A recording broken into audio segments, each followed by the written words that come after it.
Assalamualaikum warahmatullahi wabarakatuh. Pada pertemuan ini kita akan menerapkan hukum-hukum Newton ya pada kasus benda yang bertumpuk ya. Materi ini tersimpan di playlist kelas 10 semester 2. Silakan juga dicek playlist-playlist yang lain. Ada playlist kelas 11 semester 2, ada playlist latihan soal UTBK Fisika persiapan SBMPTN. Dan ada playlist latihan soal fisika SIMAK UI, seleksi masuk UI ya.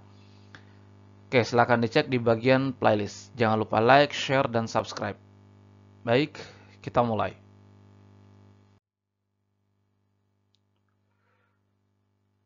Kita akan menerapkan hukum-hukum Newton tentang gerak ya pada benda yang bertumpuk.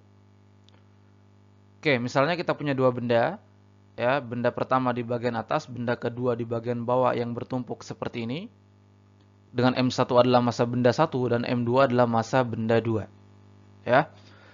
Maka seperti biasa, supaya kita bisa menerapkan hukum-hukum Newton, ya, kita harus tuliskan dulu atau kita gambarkan dulu gaya-gaya apa saja yang bekerja pada sistem kita atau pada kedua benda ini. Oke, kita pisah saja ya. Jadi ada benda 1, benda 2 dan lantai. Ya. Barangkali kalau kita gambarkan di sini agak rumit ya. Nanti tidak terlalu jelas, maka kita pisah saja. Jadi benda 1, benda 2 dan lantai. Tentu yang kita tinjau kedua benda ini, bukan lantai ya. Oke, yang paling jelas adalah benda 1 dan benda 2 memiliki gaya berat. Ya. Benda 1 memiliki gaya berat W1 yang besarnya M1 kali G, ya, dirumuskan dengan M1 kali G. Kemudian gaya berat benda yang bekerja pada benda 2 ya adalah W2 yaitu M2 kali G. Ya. Itu sudah jelas. Nah, sekarang bagaimana dengan gaya normal ya? Nah, kita lihat dulu benda 2 nih. Benda 2 menyentuh lantai, menekan lantai ya. Artinya benda 2 kontak dengan lantai. Kalau kontak dengan lantai, maka muncul gaya aksi reaksi, gaya kontak. Ya. Jadi kalau kedua benda bersentuhan, ya, misalnya benda 2 dengan lantai, maka muncul gaya kontak pada kedua benda dan lantai tersebut, ya. Gaya kontak ini adalah gaya aksi reaksi, besarnya sama, arahnya yang berlawanan, ya. Kalau benda 2 menyentuh lantai seperti ini, maka benda ini memberikan gaya pada lantai, ya. Sebut saja dia NL2, jadi gaya yang bekerja pada lantai oleh benda 2. Nah, kemudian pasangannya adalah N2L. Gaya yang bekerja pada benda 2 oleh lantai. Ya, jadi benda mengerjakan gaya pada lantai NL2, sebaliknya lantai mengerjakan gaya pada benda 2 yaitu N2L. Ya, maka bisa kita katakan N2L ini adalah gaya normalnya. Gaya normal yang bekerja pada benda 2 oleh lantai, ya. Itu gaya kontak yang dihasilkan. Sekali lagi gaya kontak ini ya penerapan dari hukum 3 Newton ya. Gaya aksi reaksi besarnya sama, arahnya yang berlawanan. Ya, itu gaya kontak. Oke, berikutnya kita lihat benda 1. Benda 1 menyentuh benda 2, maka muncul juga gaya kontak ya antar benda 1 dan benda 2 ini. Sekali lagi besarnya sama, arahnya yang berlawanan. Ya. Jadi karena benda 1 menekan benda 2, ya, maka benda 1 memberikan gaya pada benda 2, sebut saja N21, gaya yang bekerja pada benda 1 gaya yang bekerja pada benda 2 akibat benda 1. Kemudian pasangannya adalah N12, ya, yaitu gaya yang bekerja pada benda 1 akibat benda 2. Ini gaya sama dengan ini ya, ini juga adalah gaya aksi reaksi. Jadi benda 1 memberikan gaya pada benda 2, yaitu N21. Sebaliknya, benda 2 mengerjakan gaya atau memberikan gaya pada benda 1, N12. Jadi N12 ini gaya yang bekerja pada benda 1 akibat benda 2. Kalau N21 gaya yang bekerja pada benda 2 akibat benda 1. Besarnya sama, ya. Besarnya sama, arahnya yang berlawanan. Maka N12 ini bisa kita katakan sebagai gaya normal yang bekerja pada benda 1. N2L gaya normal yang bekerja pada benda 2. Oke, gaya-gaya yang bekerja itu saja ya. pada arah Y tentu saja atau arah vertikal. Sekarang kita coba rumuskan, kita coba lanjutkan ya. Oke, katakanlah sistem kita ini ya tidak bergerak pada arah Y. Ya, tidak bergerak pada arah Y, tidak bergerak secara vertikal, jadi tidak punya komponen gerak pada arah vertikal, maka percepatannya 0. Percepatan pada arah Y 0. Sehingga kita tuliskan sigma Fy sama dengan 0 ya. Ini kan sigma Fy sama dengan MAY, AY-nya 0. Percepatan pada arah Y-nya 0. Sehingga sigma Fy sama dengan 0. Nah, untuk benda satu, ya benda satu ini kan dua gaya nih, saling berlawanan ya. Maka N12 kurang W1. Ini jelas ya, pada benda satu ada dua gaya, dan dua gaya ini saling berlawanan, maka saling mengurangkan seperti ini. Maka N12 sama dengan W1, yaitu M1 kali G. Ya kan? Inilah gaya normal yang bekerja pada benda satu. Ternyata gaya normal yang bekerja pada benda satu sama dengan beratnya. Sama dengan berat benda ini. Benda itu ya. Berat benda pertama itu. Sekali lagi, gaya normal yang bekerja pada benda satu atau benda yang di atas ini. Gaya normal yang bekerja pada benda yang di atas. Itu sama dengan beratnya. Sama. Ya. Berikutnya adalah benda 2. Sama juga, sigma Fy sama dengan 0. Ya. Nah, benda 2 ini ada 3 gaya nih. Beda dengan benda 1. Kalau benda 1 hanya 2 gaya. Kalau benda 2 ada 3 gaya. Ya, 3 gaya. Nah, maka ini N21 dan W2 ini sama arahnya ke bawah. Maka kita bisa tuliskan N2L kurang W2 kurang N21. Ya kan? Jadi, N2L kurang N21 kurang W2. Ya, seperti ini. Sehingga gaya normal yang bekerja pada benda 2 atau benda di bagian bawah ini ya, sama dengan W2 beratnya tambah N21. Ya. W2 yaitu adalah M2 kali G. Ya kan? N21 sama dengan N12. Yaitu M1 kali G. Ya, jadi N21 ini sama dengan N12. Arahnya yang berlawanan, besarnya sama. Maka kalau N12 itu besarnya M1 kali G, sama juga N21 adalah M1 kali G. Ya. Atau bisa kita faktorkan seperti ini. Ya. Jadi beda ya. Gaya normal yang bekerja pada benda di bagian atas itu sama dengan beratnya. Sedangkan gaya normal yang bekerja pada benda di bawah ini ya, itu sama dengan berat benda 1 tambah berat benda 2. Tambah sama dengan berat kedua benda ini, ya. Ini dia. Oke, sekarang kita coba lihat ya contoh soalnya. Oke, kita lihat soalnya. Balok A beratnya 100 Newton diikat dengan tali mendatar di C. Balok B beratnya 500 Newton. Koefisien gesekan antara A dan B, ya, koefisien gesekan antara A dan B adalah 0,2. Dan koefisien gesekan antara B dengan lantai adalah 0,5. Besarnya gaya F minimal untuk menggeser balok B adalah oke. Jadi kita punya sistem seperti ini ya. Nah, seperti biasa kita tuliskan lagi gaya-gaya yang bekerja pada benda, ya.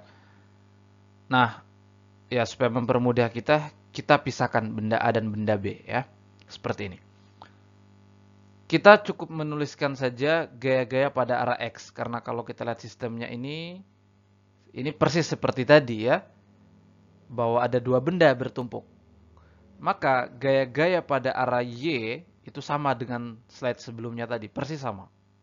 Bahwa di benda bagian atas ini hanya dua gaya yang bekerja pada arah Y, sedangkan pada benda di bawah itu ada tiga gaya.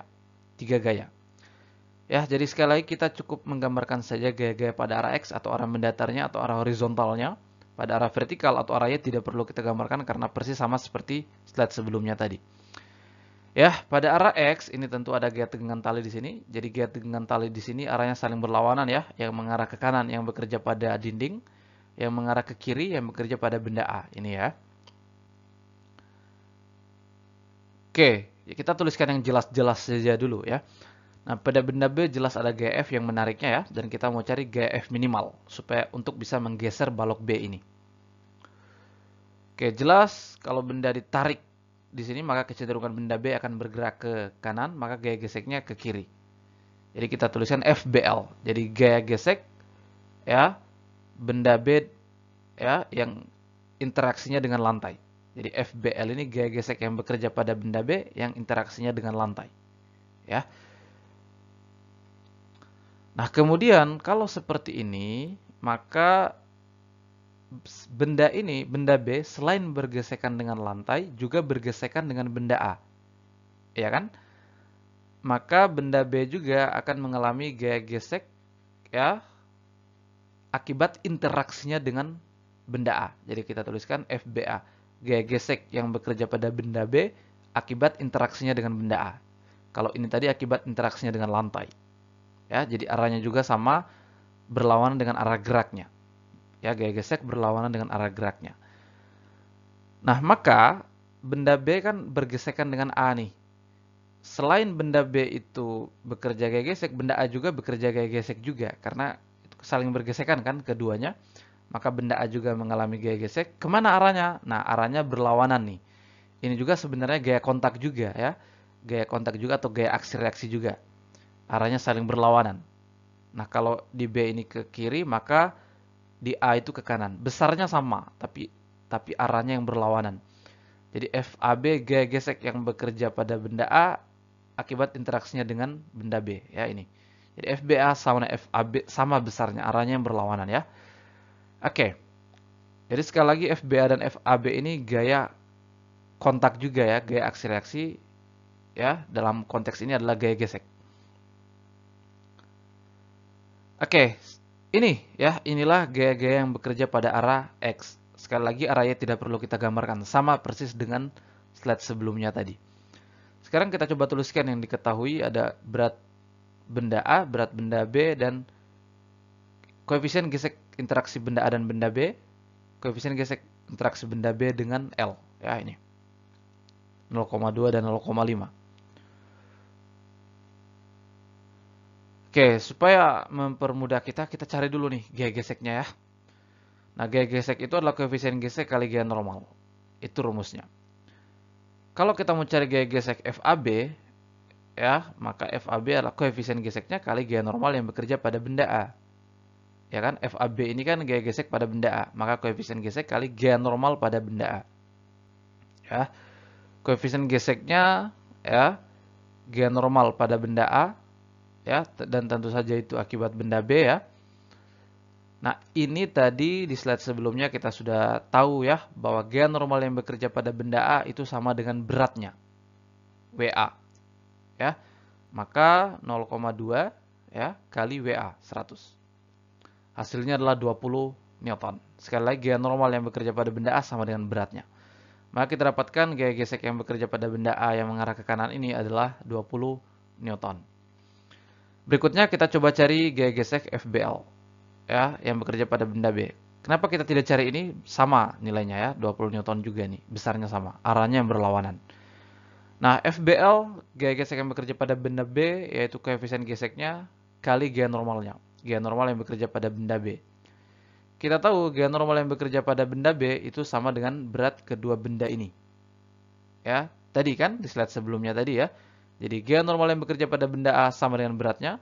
Sedangkan gaya normal yang bekerja pada benda B atau benda di bagian bawah ini adalah berat kedua benda ini. Jadi WA tambah WB ya. Inilah gaya normalnya. Kita masukkan ini 0,5 ya, ini tambahkan ya 600. Hasilnya adalah 300 Newton. Nah, sehingga kita akan mencari F. Ya, mencari F. Ya, berarti kita meninjau pada arah X ya. Sigma Fx, ya kita lihat benda B ya, benda B. Kita perhatikan benda B, sigma Fx sama dengan MB kali ABX. Ya, jadi ini analisis pada benda B ya. Jumlah gaya yang bekerja pada arah X yang bekerja pada benda B sama dengan massa benda B kali percepatan benda B pada arah X ya. Nah, ini kalau kita tuliskan ya berarti ini benda B ya. Benda B ini ada F kurang 2 gaya gesek ini. Itu sigma Fx-nya ya. F kurang FBL kurang FBA, ya kan?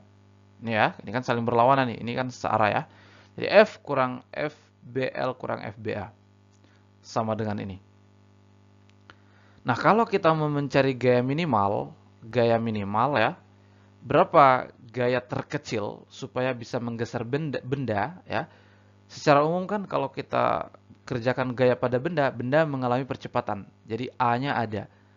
Nah, tapi kalau kita mau mencari gaya terkecil yang untuk bisa menggeser benda, ya, maka itu bisa pada kondisi di mana gaya itu ya menarik benda secara perlahan-lahan mempertahankan benda supaya ya kecepatan tetap atau mempertahankan kondisi kesetimbangannya. Ya, itu gaya terkecil yang bisa menggeser benda. Ketika gaya terkecil itu bekerja pada benda, maka dia bisa mempertahankan kesetimbangan benda, artinya percepatannya tidak ada. Maka di sini kita nolkan, ya. Jadi kalau F minimal maka percepatannya 0.